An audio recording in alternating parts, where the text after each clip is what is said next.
I call the next part of the Dinner Special podcast the pressure cooker. I am going to ask you seven Oh, fast and fun questions that we want to know your answers to. Are you up for it? yes. Okay. Number one, which food shows or cooking shows do you watch? Oh my God. I don't have TV. No? But I do, let's see. Oh my God. Chef's Table on Netflix. That show is amazing. Have you seen it? Awesome. Okay, So perfect. good. Yeah. Number two, what are some food blogs or websites we have to know about? Oh, well, let's see.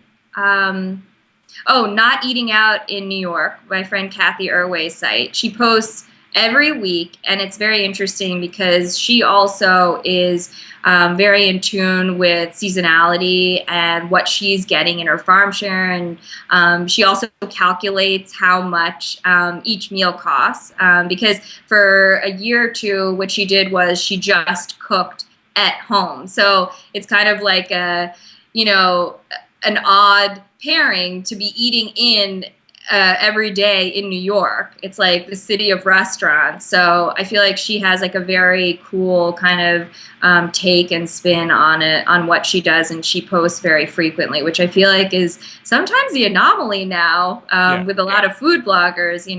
Myself included. Sometimes Well, I mean, it's hard. you have a lot of things going on, and you're writing a cookbook, and you have your pop-ups and so I think we understand. Yeah, no, totally. And then another one that I mean, I'm sure you may know is A Brown Table. Nick Sharma. I mean, I feel like his photography is just mind blowing, and he's such an awesome guy too. Which I was lucky enough to meet. I was lucky enough to meet him just like this last month in person. But he always has super creative recipes, and I love his blog. Perfect. Now, number three, who do you follow on Pinterest, Instagram, Facebook, or YouTube that make you happy? Let's see. I guess, I mean, I am such an Instagram fiend, so that's probably the place where, because Pinterest, I go on like once in a while and I'm like, I kind of get what's going on here, but I'm a little bit confused. Like, I still need to like, like figure that out. But on Instagram, I love Diana Kwan's feed, who I partner with for our pop-ups because not only is she a really talented chef, but she's also a talented illustrator as well. So she always has something really cool that she's working on her site. I love the feed. I mean, they are reposting photos from other food bloggers or food Instagrammers, and there's always something so interesting that you can kind of get from there. And then, I mean, of course, I love again A Brown Table. His Instagram feed, I'm like, I love it. But those are some of the ones, though. Perfect. Number four, what is the most unusual or treasured item you have in your kitchen? Oh wow. I have a number of things that I treasure in there. So one item. Yeah, or if you have a Okay. couple, feel free to mention them too. Pot. Which My one? tempering pot. I wish I could show it to you. Should I bring it to you or is it too crazy if I go back and come back? Up to you. Yeah, Yeah. no, you can. If you really want to show it, please. You're more than welcome. I'm right back with it. Okay, here it is. So this is my tempering pot, right? So it's this little pot. And basically, this is what I fry all my spices in. So you put just a little bit of oil and then different spices. And what happens is in the hot oil, the spices, the flavor just blooms. And after that, you pour the spices, the tempering on top of the dishes. So it could be like a lentil dish or it could be like a yogurt dish. But I love this thing. I take it everywhere when I'm teaching classes. And I always encourage students to buy one as well because I think because of the small surface area, it really does the job well. And I love poaching eggs in it because it's so tiny that you can poach an egg perfectly in it. Right.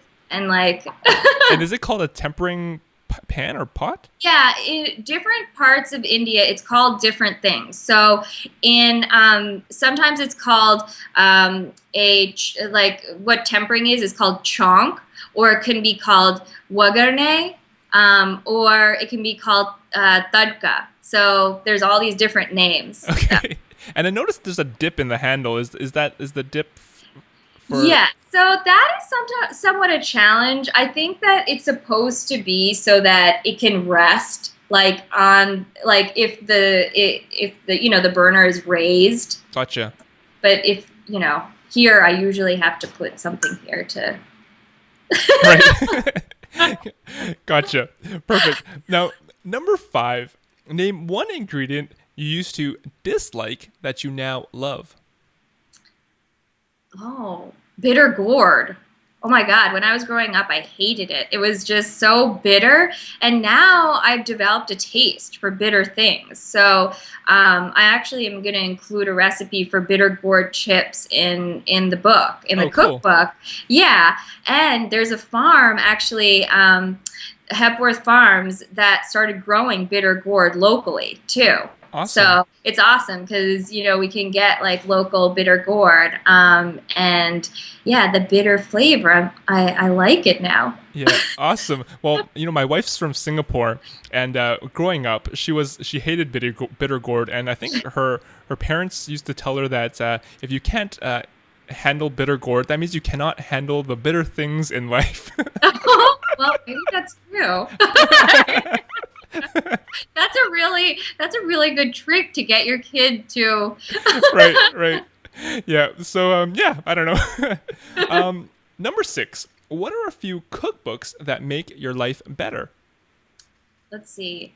Oh my God. Well, I have all the all the Ottolenghi cookbooks, which I feel like, I just love looking at those photos. They're just amazing. And I think he just combines recipes in such interesting ways.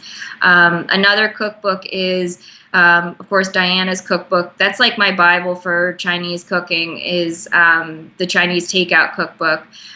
Louisa Shafia's A New Persian Table. I have that. I'm just like, I have so many cookbooks like piled up like all over the place for looking at. But those are some of the ones that I really love. And of course, I like the classic Mother Joffrey cookbooks, An Invitation to Indian Cooking, A Taste of India. All those classic ones are kind of like gems. Great.